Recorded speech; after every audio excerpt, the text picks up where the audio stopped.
Olá, eu sou o João Vitor Xavier e este é o CNN Esportes SA. Hoje de um lugar super especial, da Arena Mercado Livre Pacaembu, a renovada casa do futebol de São Paulo, um dos mais icônicos estádios do Brasil, recuperado e entregue à população de São Paulo e do Brasil. E vamos conhecer como é que está sendo a operação de um estádio que mistura estádio, parque e também praça de exposição para eventos. Estou recebendo Eduardo Barella, que é CEO da Arena Mercado Livre Pacaembu, e também o Thiago Savoldi, que é o diretor de negócios. Sejam bem-vindos. Obrigado. Vamos conhecer um pouquinho mais dessa casa icônica, charmosa do futebol de São Paulo e do Brasil, que passou pela maior reforma da sua história. Vamos lá. Em 2020, a Alegra assumiu a gestão do Pacaembu por 35 anos e começou uma série de mudanças no tradicional estádio municipal. A reforma de modernização começou em 2021, com algumas alterações muito significativas, como o fim do tobogã e a implementação do gramado sintético. Depois do evento teste da Taça das Favelas em 2024, a Mercado Livre Arena Pacaembu reabriu as portas ao público em janeiro deste ano. A final da Copinha aconteceu para 20 mil pessoas, iniciando uma nova era para o estádio. Com um complexo esportivo já totalmente aberto, o estádio passa pelas últimas obras para a implementação de um novo edifício com hotel, restaurantes e muito mais. Eduardo Barella, CEO da Mercado Livre Arena Pacaembu, e Thiago Savoldi, diretor de novos negócios e experiências, são os convidados do CNN Esportes SA e vão mostrar todas as mudanças do estádio e o que os torcedores ainda podem esperar pela frente.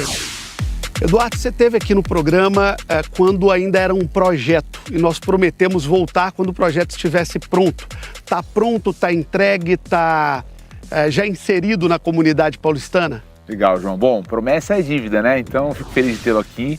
A gente está muito feliz com esse momento, né, de reabertura. Acho que você pode observar aqui que a população está aqui utilizando de fato o complexo. Muitas coisas já estão acontecendo aqui no Pacaembu.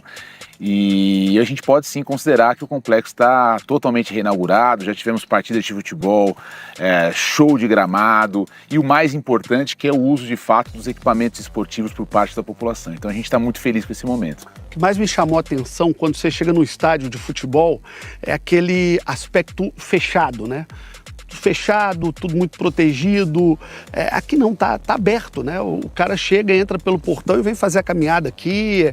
É como se fosse uma praça. O campo virou uma extensão de uma praça, né? De fato, eu acho que como a gente conversou no primeiro programa, né? A nossa ideia sempre foi que de fato a dinâmica, né, de funcionamento da Mercado Livre Arena Pacaembu fosse uma dinâmica que se assemelhasse de a um parque. Né, e que as pessoas fossem convidadas a entrar, a usufruir dessa infraestrutura, até porque para nós, quanto maior o número de pessoas, melhor. Então a gente de fato está criando esse destino tão icônico, né, para os paulistanos e agora de fato um destino da cidade que as pessoas estão começando a descobrir. Para quem está assistindo e ainda não veio aqui, é chegar e entrar. É chegar e entrar. A dinâmica, de fato, é essa dinâmica, as pessoas podem chegar e entrar. Antigamente, elas tinham a necessidade de uma carteirinha, de fazer um cadastro. Aqui não, elas são convidadas a entrar e a poder usufruir do complexo. A utilização dos equipamentos esportivos, da piscina, do ginásio e do centro de tênis, elas são feitas mediante reserva no nosso aplicativo. Mas é uma reserva paga, reserva gratuita. Por exemplo, essa época não é muito boa para piscina, né? Estamos no inverno aqui em São Paulo, o dia está até muito gostoso aqui, mas não é aquele calor da piscina. Mas para quem quiser curtir a piscina, também é a mesma coisa, chegar, botar o calção, a touca e nadar? A nossa decisão, João, foi por manter a dinâmica de funcionamento de quando o equipamento era um equipamento gerido, né, pelo público. Então, a piscina ela é gratuita, você tem a obrigatoriedade de fazer um cadastro, apresentar o seu exame médico e fazer uma reserva de horário. Já o ginásio poliesportivo e o centro de tênis, eles são utilizados mediante um pagamento da locação. Você acredita que está criando um novo jeito de convivência dos estádios? O que está acontecendo aqui, de ser um estádio aberto é muito diferente. Eu não me lembro de ter entrado num estádio no futebol brasileiro aberto, integrado assim com a comunidade. Está aqui ao fundo a Praça Charles Miller, né, que é um cartão postal do futebol do Brasil, e o cara chega do mesmo jeito que ele chega na praça, ele está aqui dentro do estádio, está fazendo a caminhada, está fazendo o exercício, está interagindo. Você acredita que pode estar sendo aberto aí um novo modelo para os outros clubes do Brasil, para os outros estádios do Brasil?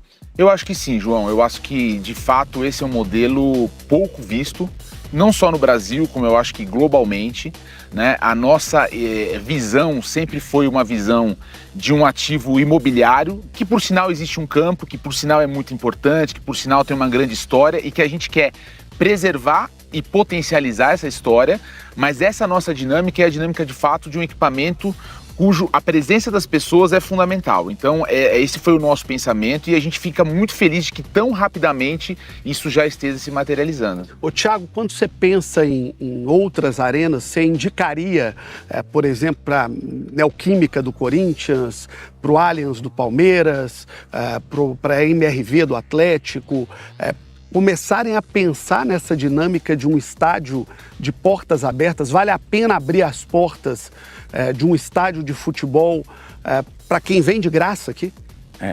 João, eu acredito que sim, até porque se há algo democrático nesse país é o futebol, né? Nós nos apropriamos do esporte, viramos o país do futebol, então a relação, a gente vê aqui, né, como você está anotando, as crianças, as famílias acessam o complexo e elas querem tocar na grama, elas querem pisar no gramado. A gente abriu recentemente o tour, dá a possibilidade das pessoas entrarem no gramado, baterem um pênalti. Então, essa relação do brasileiro com o futebol, ela é passional e muito rica. Então, vou muito ao encontro do que o Eduardo falou. Assim, acredito que essa proximidade é importante até para que a gente mantenha essa tradição e essa relação positiva do futebol para as próximas gerações. Quando você esteve comigo, você me disse que vocês estavam negociando aquele que seria o maior projeto de naming do Brasil. Se transformou no maior projeto de naming do Brasil? Sem dúvida, se transformou. A gente, enfim, assinou com o Mercado Livre, né, o maior naming right já assinado na América Latina. Esse é uma negociação que ultrapassa a casa de R$1 bilhão.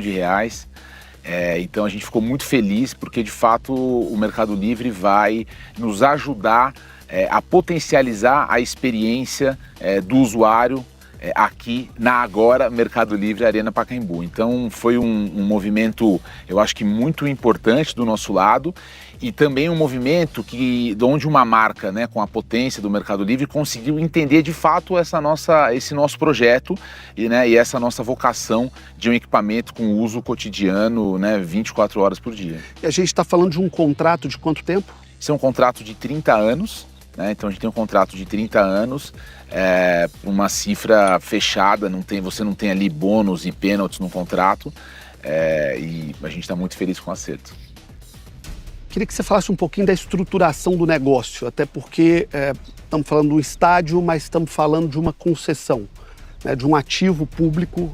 O Pacaembu é um patrimônio do povo de São Paulo que nesse momento está concedido para a iniciativa privada. Como é que foi colocado isso de pé e como é que a conta vai fechar para o município e para o empreendedor? Tá. A sua pergunta é muito interessante, tá? E, de fato, quando nós nos preparamos para entrar no certame licitatório, a gente já vislumbrava que seriam poucos os grupos empresariais que conseguiriam estruturar um projeto dessa natureza, porque isso aqui, como um ativo imobiliário, né, o investidor do mercado imobiliário, ele não consegue estruturar uma concessão como essa, porque você não tem a posse do terreno. Então o terreno ele não é possível ser dado como garantia na estruturação. Então essa é uma estruturação que se assemelha muito às concessões de infraestrutura. Então o que acontece? Nós fizemos ao longo do projeto um investimento de R$800 milhões.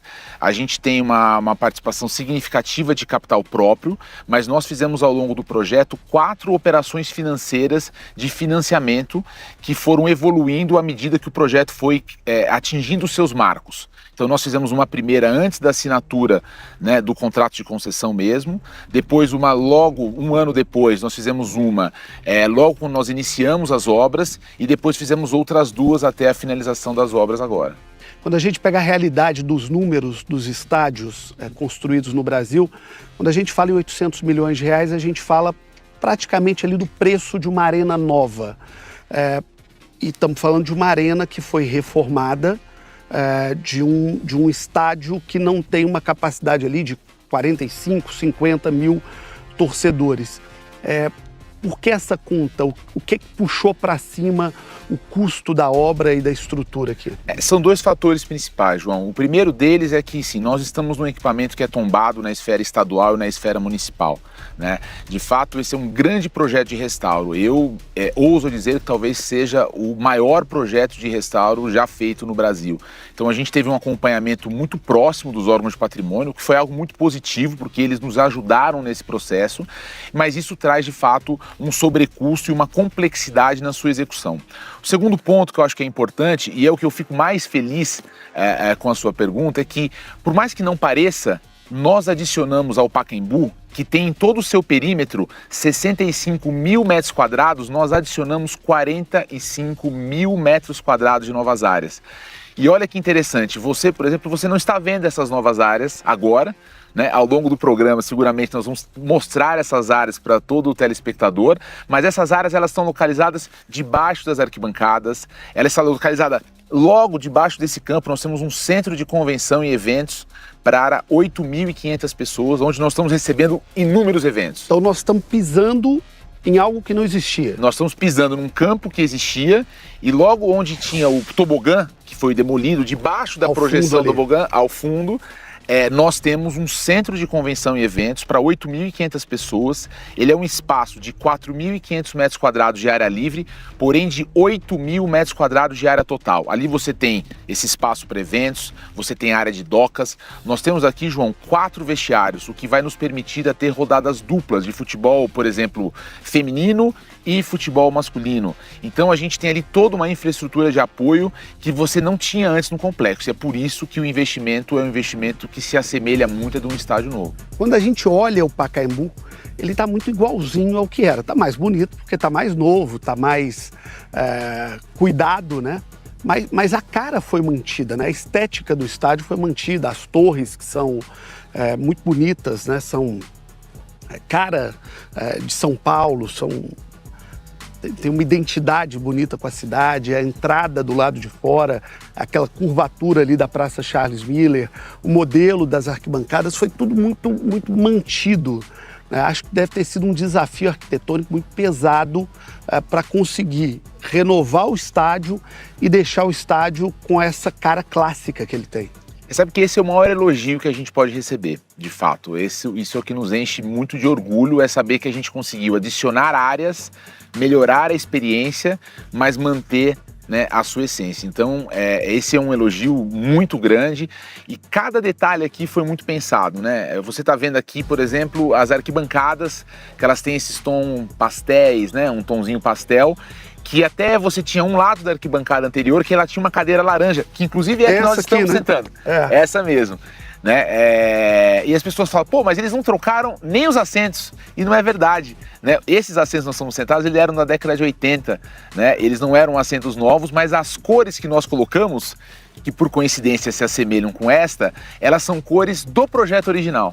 Então a gente teve uma preocupação inclusive com a paleta de cores, com a arquitetura e, de novo, a gente fica muito feliz quando a pessoa chega e fala, ué, não mudou. Mas quando a gente for dar uma olhada, o telespectador e você vai ver que mudou bastante. Vamos começar mostrando essas mudanças. Queria começar pelo lado de cá, aqui pela esquerda, porque me disseram que a arquibancada, ela esteticamente é igual, mas que ela foi toda jogada no chão e foi feita toda de novo. Exato. Essas duas arquibancadas, a leste e a oeste, elas foram totalmente demolidas e elas foram reconstruídas exatamente na mesma geometria. Essa foi uma exigência dos órgãos de patrimônio. Por quê?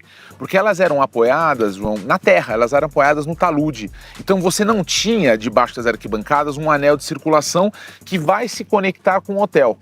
E aqui nós criamos 4 andares de cada um dos lados, tanto na leste quanto na oeste, e nós criamos uma área com lanchonetes, banheiros, camarotes, novas áreas de imprensa e no nível térreo, que é o nível onde a população está aqui circulando, a gente tem lojas, cafés e salões de evento. Então tudo isso foi pensado de fato para você poder adicionar esse espaço que hoje está debaixo das arquibancadas. E é um espaço que fica aberto, Thiago, pro cidadão comum, para essa turma que está aqui passeando no Pacaembu, ele fica aberto no dia a dia?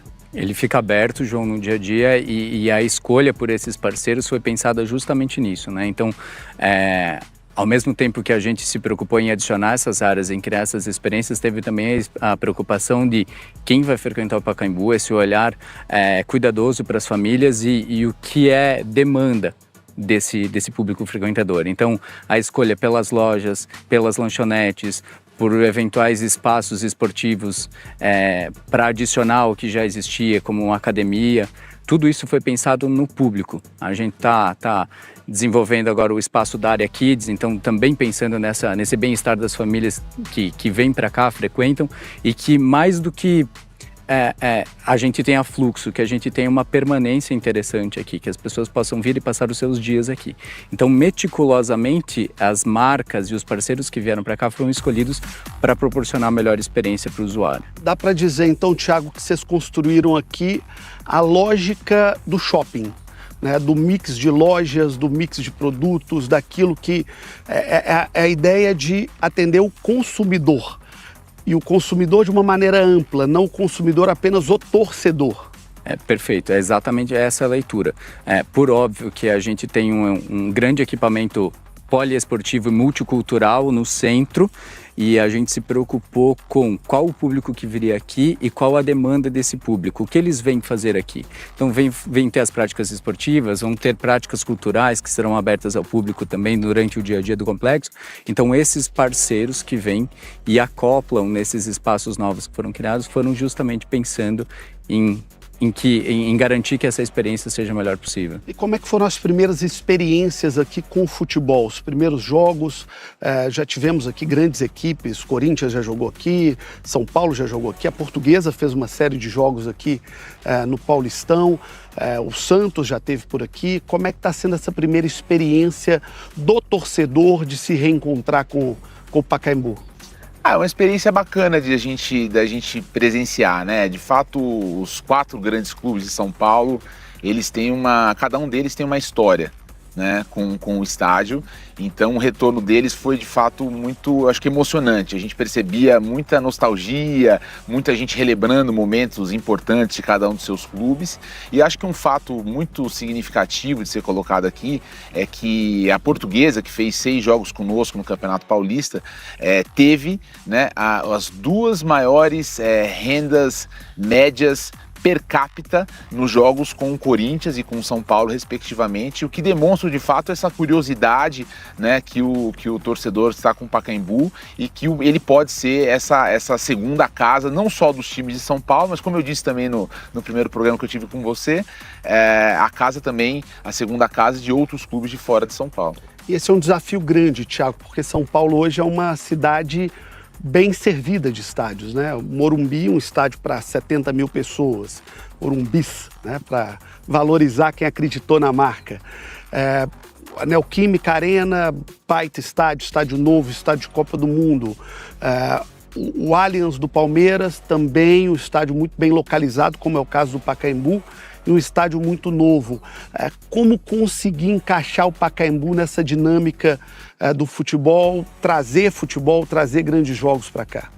Acho que é importante, João, a gente ter, assim como a gente pensou no dia a dia do usuário, quando a gente pensa no torcedor e principalmente no clube, entender que o posicionamento do Pacaembu é um posicionamento de um espaço mais intimista, de maior proximidade. A relação do clube, da torcida com o jogador é uma relação super próxima, tem esse ar nostálgico, porque grandes histórias foram construídas aqui, né? Hoje os 3 grandes clubes aqui da capital têm suas arenas próprias, mas construíram uma rica história passando pelo Pacaembu. Então, o nosso posicionamento frente ao torcedor é desse lugar mais intimista, desse lugar de resgatar as boas memórias e principalmente de priorizar um espaço com uma arquitetura diferente, porque como você de fato falou, não é uma grande arena em tamanho, em robustez, mas que resguardou todos os seus elementos históricos e que remetem de novo a boas lembranças que tiveram aqui e que valorizam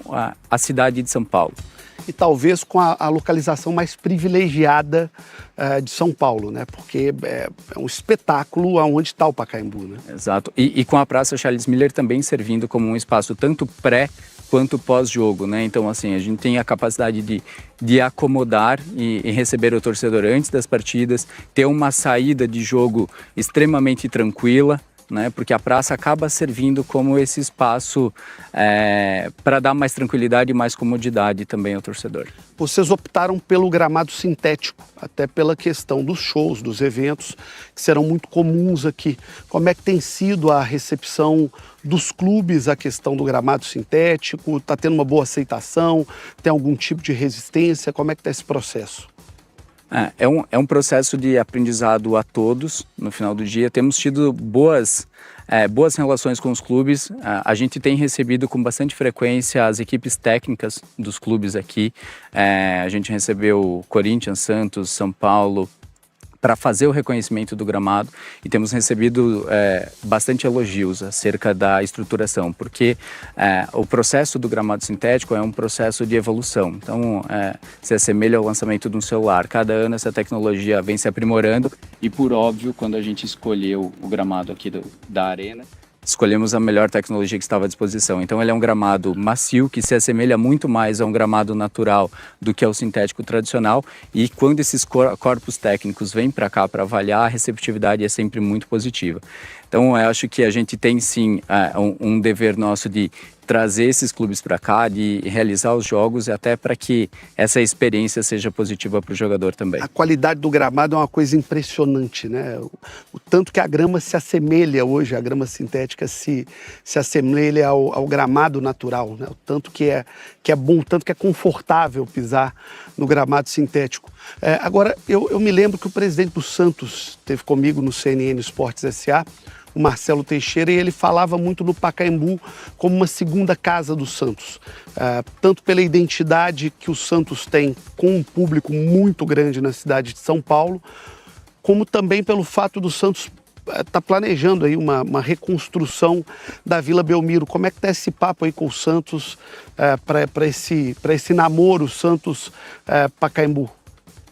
Bom, João, eu já falei com o presidente Marcelo, assim, a casa é dele, ele pode vir aqui jogar quando ele quiser, a gente vai ter o maior prazer em receber o Santos.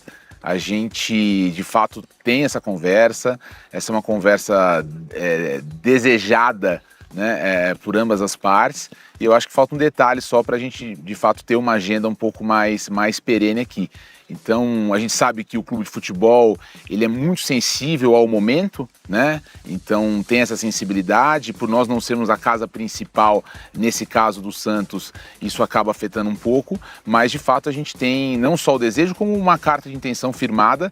E a gente tem certeza que até o final do ano, não apenas um jogo, mas alguns jogos do Santos vão acontecer aqui. Eu soube também que o Flamengo esteve aqui na Prefeitura de São Paulo falando da possibilidade de jogar aqui em São Paulo e da possibilidade de jogar aqui no Pacaembu. Estamos falando da maior torcida do Brasil e de um time que tem torcida em todos os cantos do Brasil, inclusive na maior cidade do país. Tem possibilidade do Flamengo jogar aqui na Arena Pacaembu? Tem não apenas possibilidade, como existe agora um desejo já afirmado, né, pelo presidente BAP e também por nós. A gente já fez um contato com o Flamengo logo após, né, essa manifestação dele aqui na Prefeitura, e a gente quer ainda esse ano poder receber aqui o Flamengo na Mercado Livre Arena Pacaembu. Muito bem, daqui a pouquinho vamos fazer um tour aqui pela Mercado Livre Arena Pacaembu, conhecer o que tem de novo por aqui, não só para o futebol, mas toda a estrutura desse complexo multiuso que está entregue para São Paulo. Mas antes, está na hora do Giro SA, as notícias do esporte e dos negócios no Brasil e no mundo, no oferecimento de Gerdau, o futuro se molda. Vamos lá.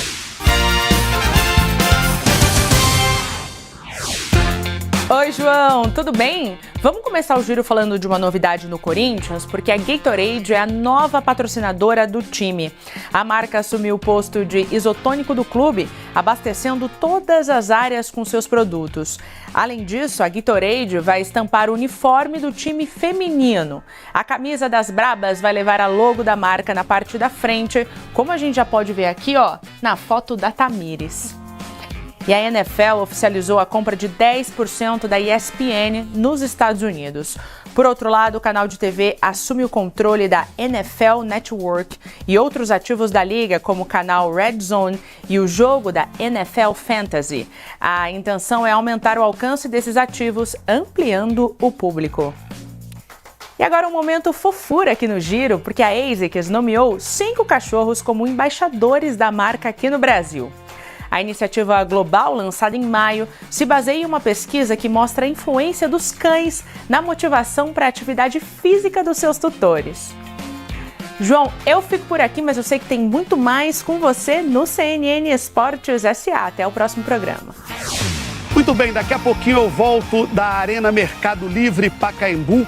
Vamos fazer um tour por aqui, conhecer todas as áreas desse charmosíssimo estádio do Brasil. Um minuto só.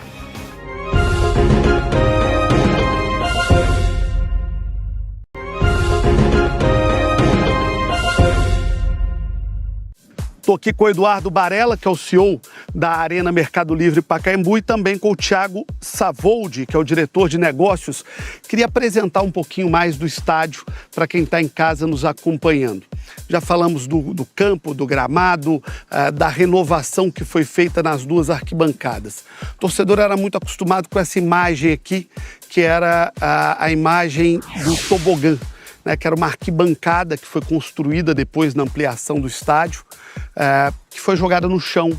Queria que você explicasse o que vai ter aqui e como é que vai funcionar esse espaço daqui para frente. Legal. Bom, o tobogã foi um elemento construído na década de 70 que não fazia parte do projeto original, e desde o início nós tínhamos a liberalidade de poder demolir o tobogã para construir uma nova edificação. E nós optamos, né, pela construção de uma edificação horizontal. Ela tem 5 níveis, considerando uma cobertura, o terceiro, o segundo, o primeiro andar, né, e um mezanino. E nós vamos ter ali, no miolo central desse edifício, nós vamos ter ali um hotel, onde no terceiro, segundo e primeiro andar nós temos quartos, sendo que 60% desses quartos, são 87 quartos, João, eles vão ter vista para o campo. Então nós vamos proporcionar ao torcedor também essa experiência de você poder ver o jogo, inclusive do seu quarto, né? Na cobertura nós temos 3 restaurantes e no mezanino nós temos uma área de escritórios. Só que o mais interessante é que esse prédio, ele fica elevado, ele está apoiado em pilotis.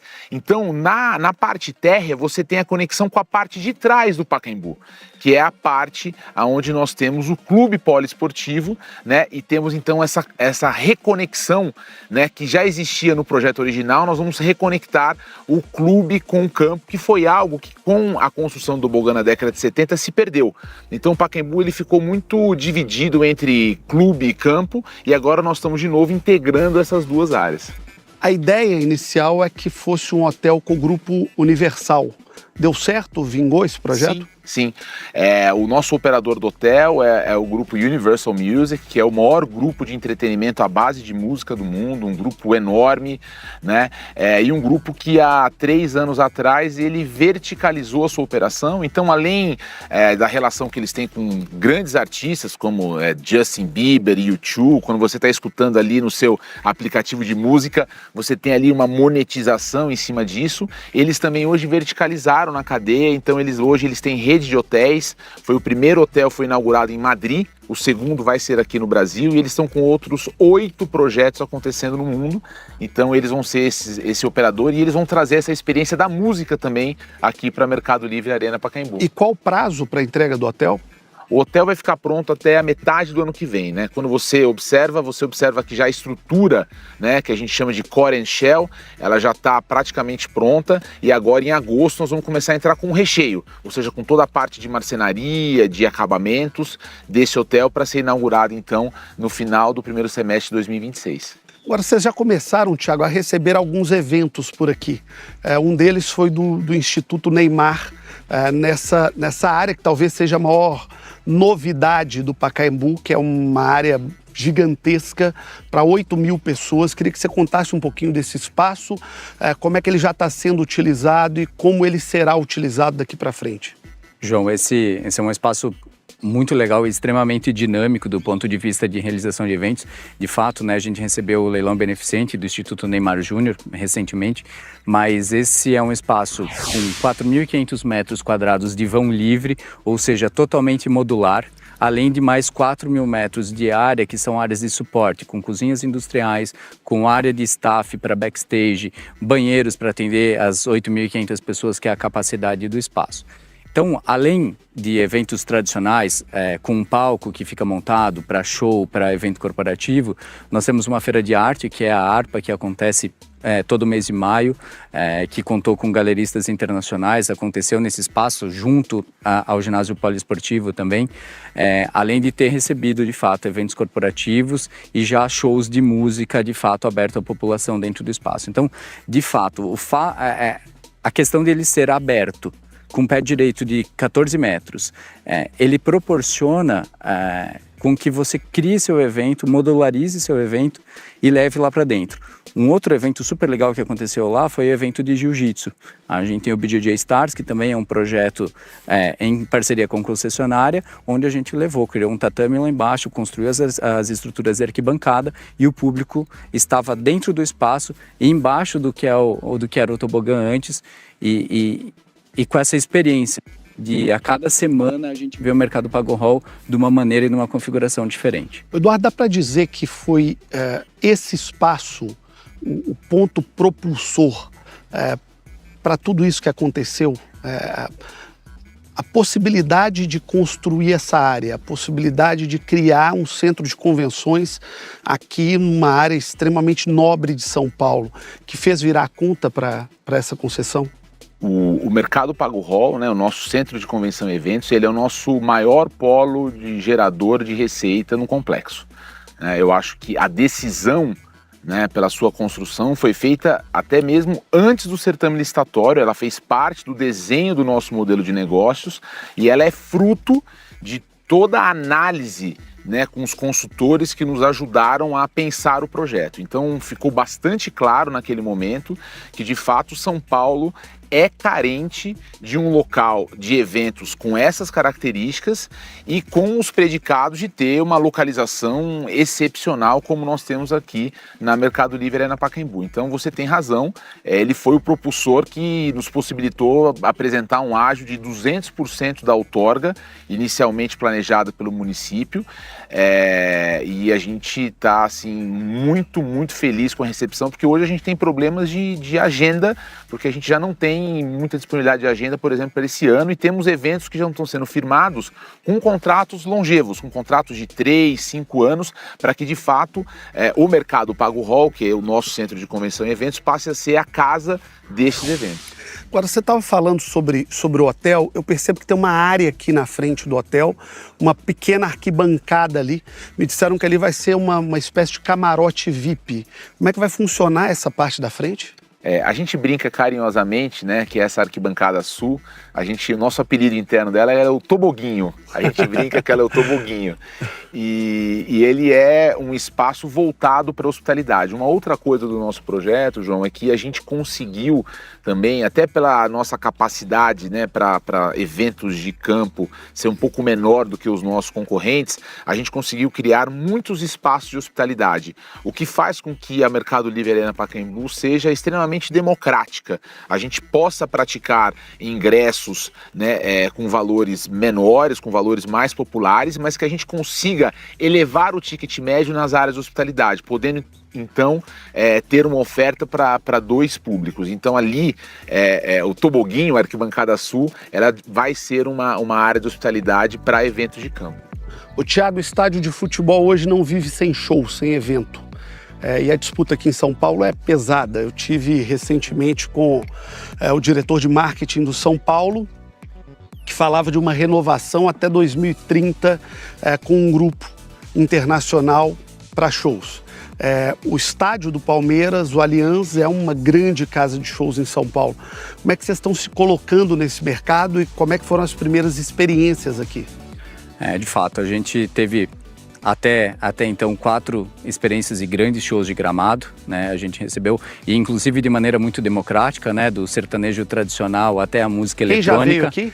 A gente recebeu Luan Santana, 2 shows do Jorge Mateus e recentemente um show do Alok, que aliás, recorde de pirotecnia e investimento em tecnologia, um show incrível, lindo e que vai muito ao encontro desse posicionamento democrático que a gente tem.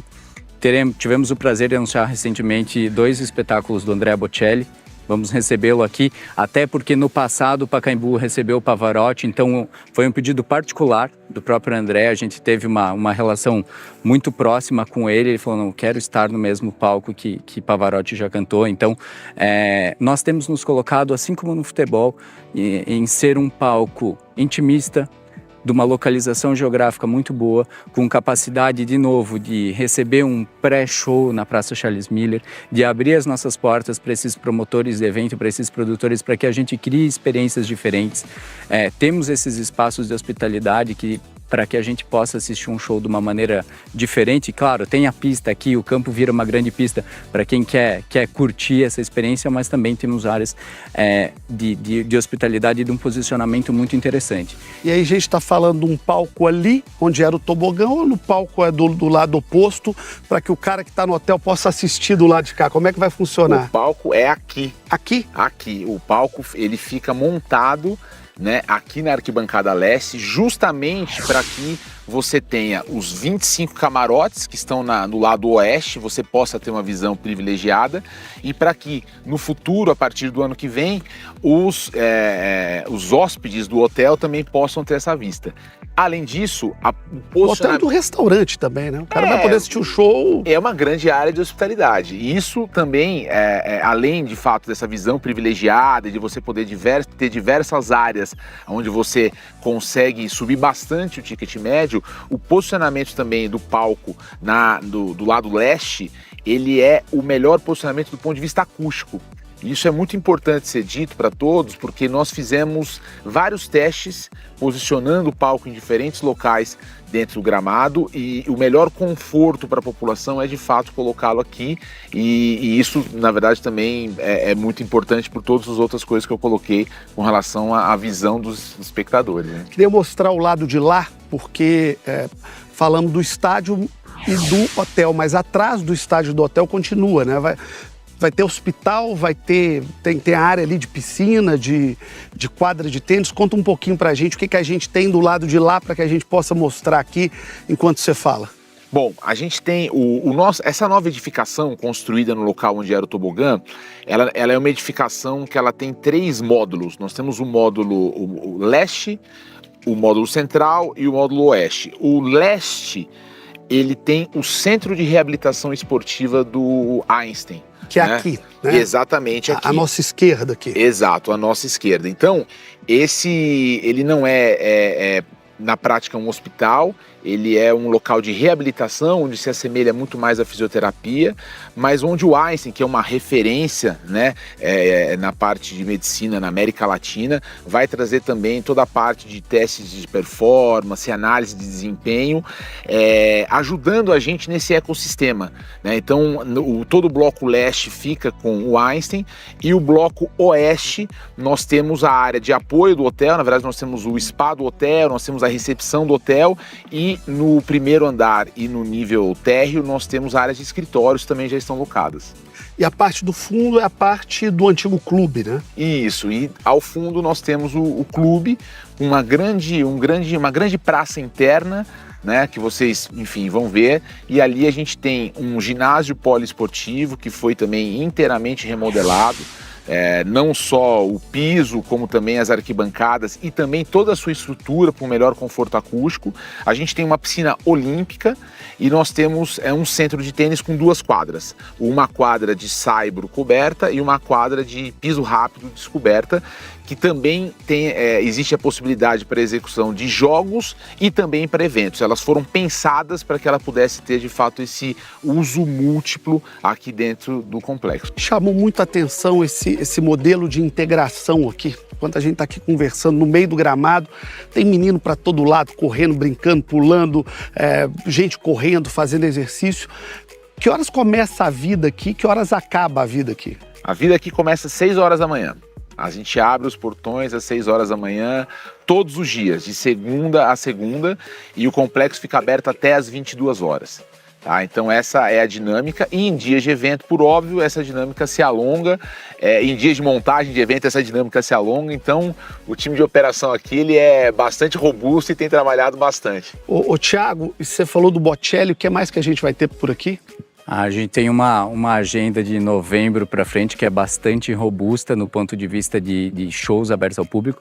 A gente ainda não pode contar todos por uma questão de compliance, mas garanto para vocês que do Bocelli para frente, todo final de semana tem ou um show ou um jogo com características de espetáculo que serão abertos ao público aqui no Pacaembu até final do ano. Boa sorte e que essa nova casa, essa velha nova casa ou essa renovada casa do futebol brasileiro continue brilhando aí por muitos anos. Acho que o Pacaembu está no coração de todo brasileiro, está no coração de todo apaixonado por futebol. Quem não lembra aqui de uma grande decisão de Copa São Paulo, quem não se lembra de grandes jogos do Corinthians aqui, quem não se lembra da despedida do Romário por aqui, tanta coisa legal que já aconteceu no Pacaembu, estádio de Copa do Mundo, né, e que tenhamos aí novas e belas páginas por aqui. Boa sorte. Obrigado, João. Te agradeço pelo carinho de sempre, pela oportunidade, pela visita dessa vez.